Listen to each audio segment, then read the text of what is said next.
Good morning. How are you today? Hope you're having a fantastic day. It's Friday. Woohoo! Oh, it's true. Oh, the weekend should be a fairly decent one. I plan on, I think tonight or tomorrow is the full moon, so I'm going to plant my seeds indoors finally.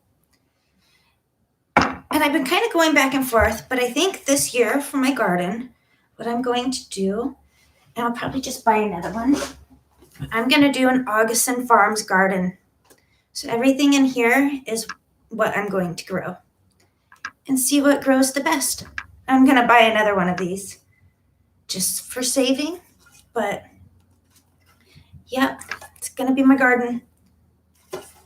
But that's not what I want to talk about. So all week I've been kind of researching the blockchain and doing a little bit of study on a video that I'm going to be hopefully doing soon on like 4 or 5 different time travelers that have all came forward. Because we all know, I do believe that the blockchain is probably the first step towards achieving that true time travel ability. Because you can't change it. It's probably the single most important invention in our lifetime. And I was just reading this morning about the Silk Road. If you don't know what the Silk Road is, it was a website that was created back in like 2000. Let's see. 2011. So the blockchain was invented, it came out in 2009 by an anonymous programmer named Satoshi Nakamoto. And so in 2011, the Silk Road, it was kind of part of the first like dark web, deep web. And you could buy things on there anonymously with your Bitcoins. And at that time, Bitcoin was, pennies. I would liken it to kind of the altcoins today, like Dogecoin. It's only worth something if people start using it. But people did start using it, and that's the thing. Gradually, it started becoming something. I remember downloading the Tor app and going onto a lot of websites I probably shouldn't have been going on. I don't even know if that Tor app works anymore. And I totally forgot about that stuff. Like, when they took down Napster, we would have to use that to go get any music. I used to piece together games like Roller Coaster Tycoon and yeah, I would get all these torrents. I used to do that too. And I shouldn't say that because you could probably still do it, but I don't because, I guess it was illegal then. It still is now, piracy or whatever. But I didn't realize it was hacking at the time. I mean, shoot. It's a long time ago. But the internet has come a long ways.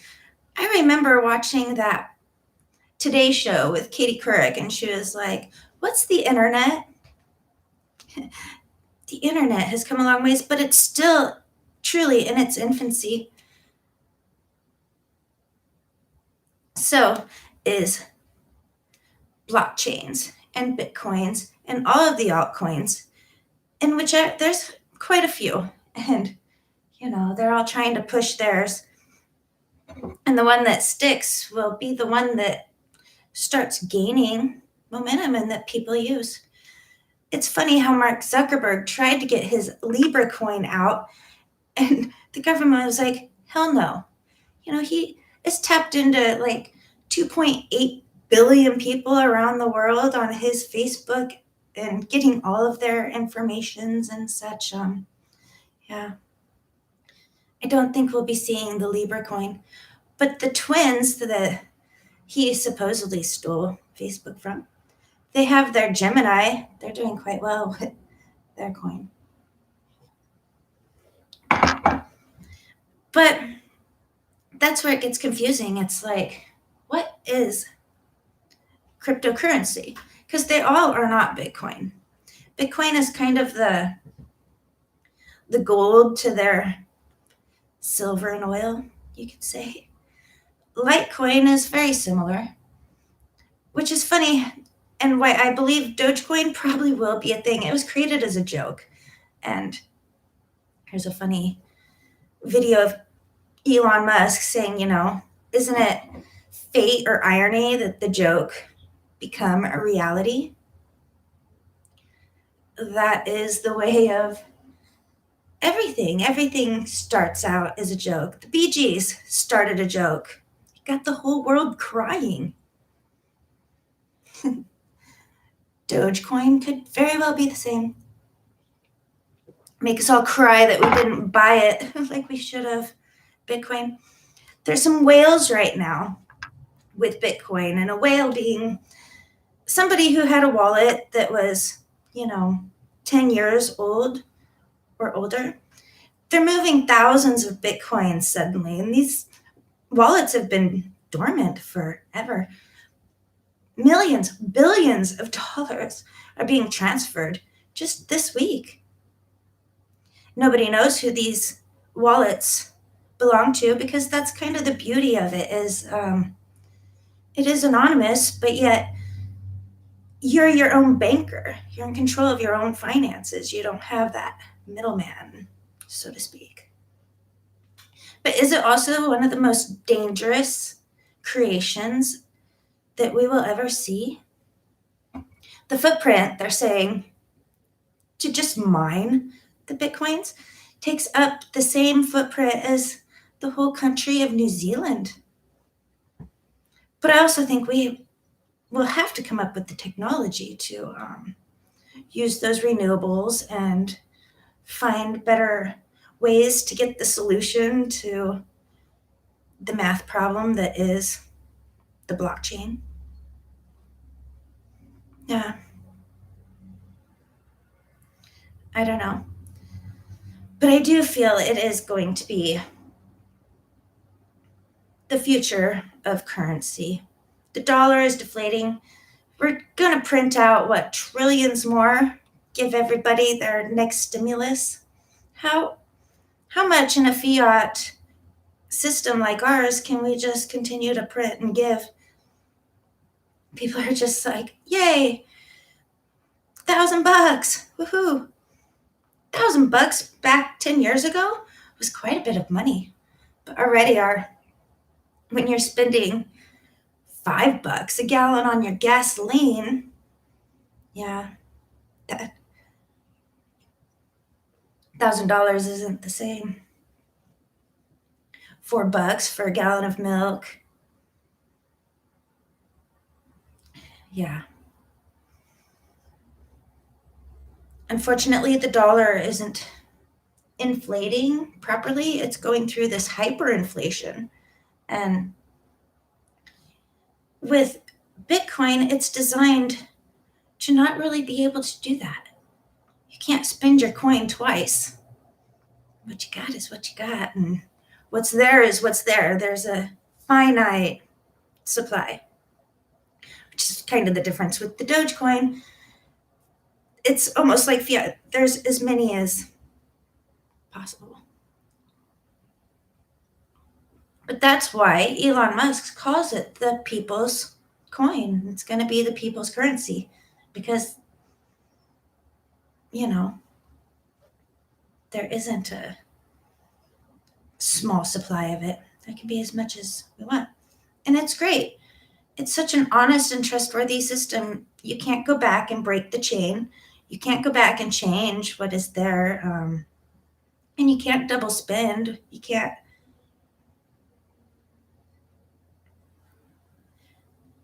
do a lot of things, but it also, you can go back and look and it's all kind of transparent.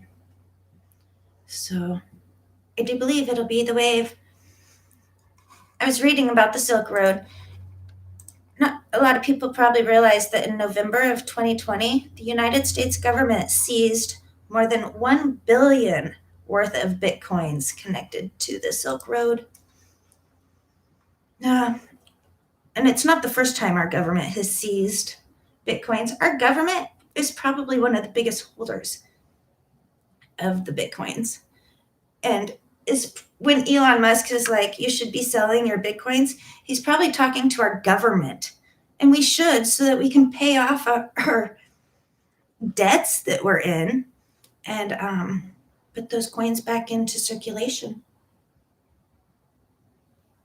and bring the price down on that stock. Because right now, at $50,000, that seems very high when, a month ago it was at 30, which is probably about right.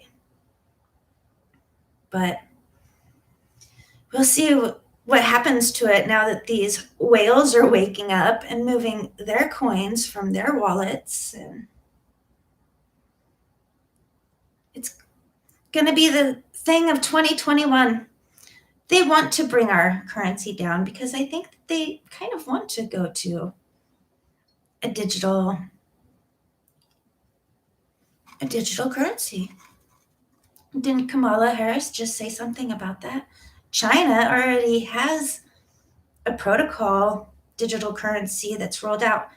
And the reason they want to do that is because if we start using the government's digital currency, they can actually kind of track us. It's less anonymous. Whereas, which is the problem with Libra, it wasn't anonymous that he could track us. Bitcoin is fully anonymous. But in that, you can also do things like Silk Road or fund terrorist groups or, do bad things. There'll always be people that find a way to hack and do things that you don't want them to do. They don't care if they go to prison for life. I don't think we'll ever not have some form of somebody doing something that others deem, inappropriate or illegal. But that's why the security is there. And whoever that Satoshi Nakamoto was, he was an absolute genius. What he put out back in 2009, the white paper, it should blow everybody's mind. So that's my 2 cents worth.